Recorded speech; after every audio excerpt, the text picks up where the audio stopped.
Mr. Jones owned a cotton plantation and many slaves. One day he was talking to the owner of the plantation next to his, and Mr. Jones was lamenting the fact that times were tough. He was having to work his slaves harder than ever and was having trouble with some of them being disobedient or trying to run away. The other plantation owners said he knew someone who could help. Day 1. One day, Mr. Jones called his slaves together so a man named Mr. Smith could talk to them. Before beginning, Mr. Smith whispered to Mr. Jones, "Whatever I say, do not contradict me or interfere, and I promise your slave troubles will end. My name is Mr. Smith," he said to the slaves, "and this may be the happiest day of your life. From day forward, you will no longer be slaves, but free men." Mr. Jones was so shocked he started to step forward, but Mr. Smith gestured for him to remain silent. He did so only because the other plantation owner had spoken so highly of Mr. Smith's skills. "You are no longer the property of Mr. Jones. Mr. Smith continued, You are free. No more would you be forced to labor for the benefit, Mr. Jones. Now you can work for yourselves." Now the slaves were all murmuring and looking at each other. Many were smiling, many were looking puzzled. In fact, you are now free to leave the plantation whenever you want. Mr. Smith said, However, since we're surrounded by other plantations, if you leave, some other plantation owner will likely claim you as his on the moment you set foot on his property. So, I urge you not to risk your newfound freedom by doing something so foolish. Instead, I suggest that you stay here, no longer as slaves, but as willing participants and part owners of this plantation. This is now your plantation. Mr. Jones bit his tongue to keep from objecting. For now, we might as well leave Mr. Jones in charge, said Mr. Smith, since he's the only one with any experience at running a plantation, which is quite a complicated thing to manage, but he will no longer be your master, but just another worker on the plantation. In fact, he will now be using his organizational and management skills to serve you. Whatever problems you may have had with him before, you are now all equals and you need each other to make this work. If we all cooperate and work together, we can all reap the benefits together. In honor of this happy occasion, I present you this new symbol of togetherness and cooperation. This flag, which shall be the emblem of the new Free Jones Plantation. He held up the new flag, but most of those listening were still too amazed to respond. And this shall be our motto, Mr. Smith announced. We work together as free men for our mutual benefit, pledging our allegiance to the Jones Plantation, which stands for prosperity, liberty, and justice for all to celebrate. Everyone has the rest of the day off. Enjoy your freedom, do as you please, and be back here tomorrow morning, bright and early, so that we may begin work on this great, noble new endeavor as equal freemen. Finally, convinced that Mr. Smith was serious, the former slaves applauded and cheered. Day 2.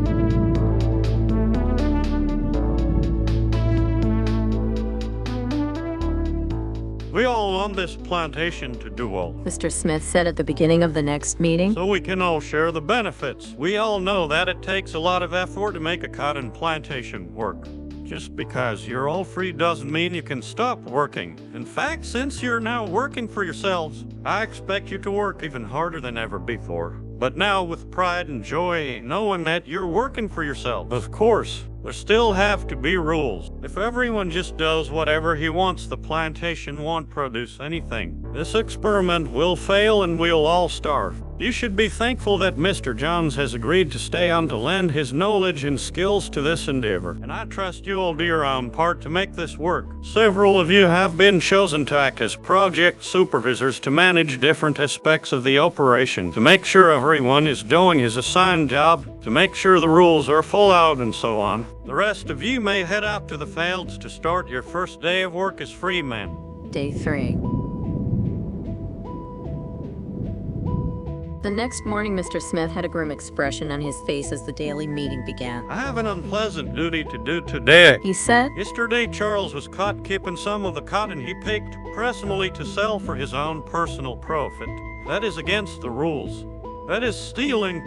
For that, Charles must be punished. 2 men tied Charles to the whipping post. I take no joy in this, Mr. Smith continued. but you must understand, if we do not maintain order, if we do not have rules that we all abide by, then the plantation will fail and we will all suffer. The whip cracked against Charles' back. But if we all pitch in for the common good, then we can all prosper. Being free doesn't mean you should be selfish and greedy. We must each do our assigned duties, and obey the rules, and then we can all benefit, and each of you will receive your appropriate share of the profits. A young man named Samuel stepped forward. But if you and Mr. Jones decide the rules and what if we disobey, how's that any different from what we had before? How can you say that? Mr. Smith asked. I'm shocked. They're slave before. Now you're free. Things still need to be managed and organized by those best qualified to do so. You know how to run a plantation, Samuel. Well, no. Samuel answered. But if we're free, why do we get no say in what the rules are and how things work? I'm surprised at your ingratitude. Mr. Smith answered. None of you know how a plantation is run, so you're in no position to be making decisions about how things are done here. You don't seem to appreciate all the things that Mr. Jones provides for you, from protecting you from all the outside threats you know nothing about. Those who would come here capture and enslave you if not for Mr. Jones' protection, making sure that you all have food and housing, tools to work with, you're cared for when sick and injured, and so on. There wouldn't be a plantation at all, no cotton, no land to plant and harvest, if not for him. You should be grateful that he's made possible the level of comfort you now have. Your lives would be far worse if not for him. Nevertheless, as free and equal participants in this endeavor, from now on at each meeting, any worker may have 2 minutes to ask questions or voice suggestions or complaints. With that, the workers all seemed satisfied and headed out again to the fields to pick the cotton. Day 4.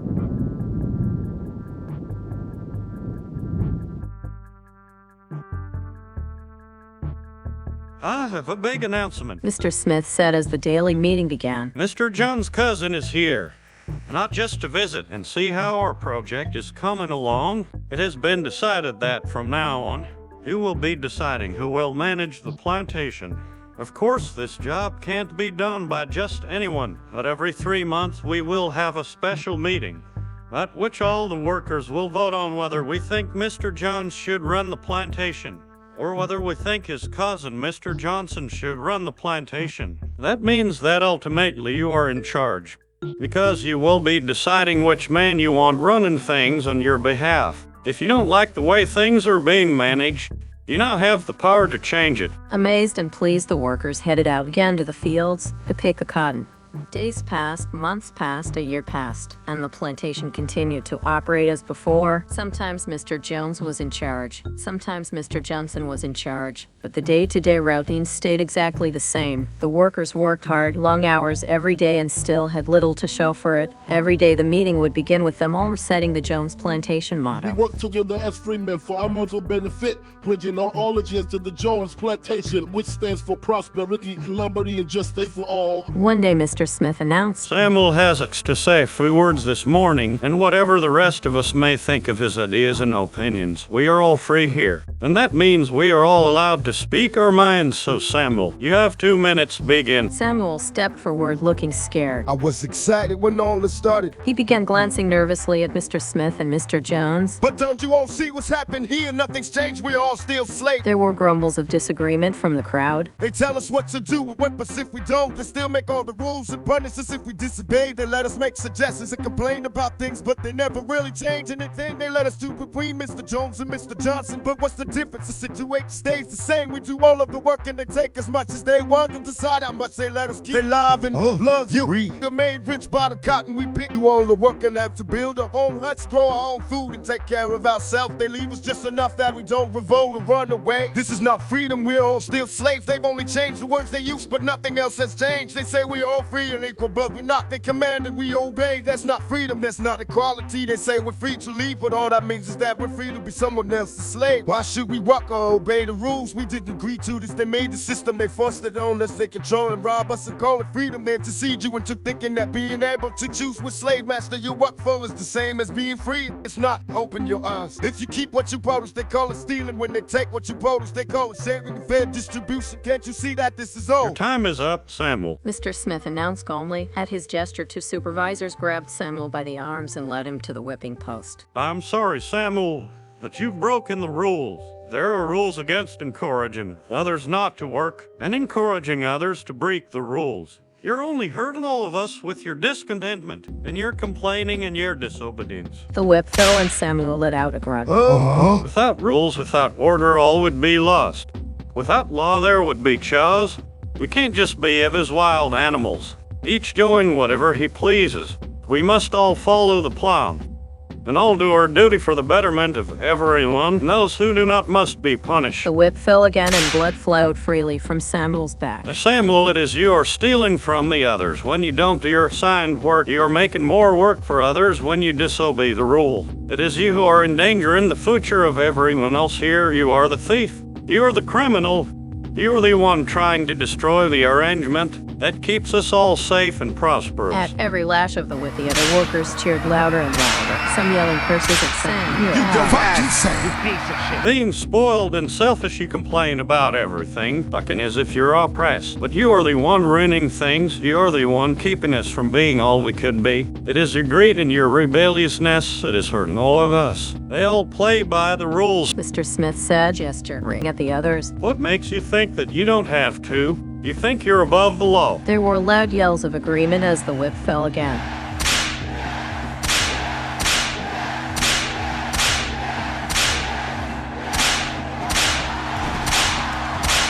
We must maintain order. Mr. Smith proclaimed. Make this plantation great, and make it so that we can all be happy and prosperous. To have the society we want, there have to be rules. We all have to contribute our fair share to this great endeavor, and we cannot tolerate actions and attitudes that seek to undermine the amazing things that, together as free men, we have achieved and will continue to achieve. Mr. Jones was smiling as he gave Mr. Smith a pat on the back. The crowd was cheering so loudly that none of them had noticed that Samuel had died. Thank you for watching. Please like, share, and subscribe.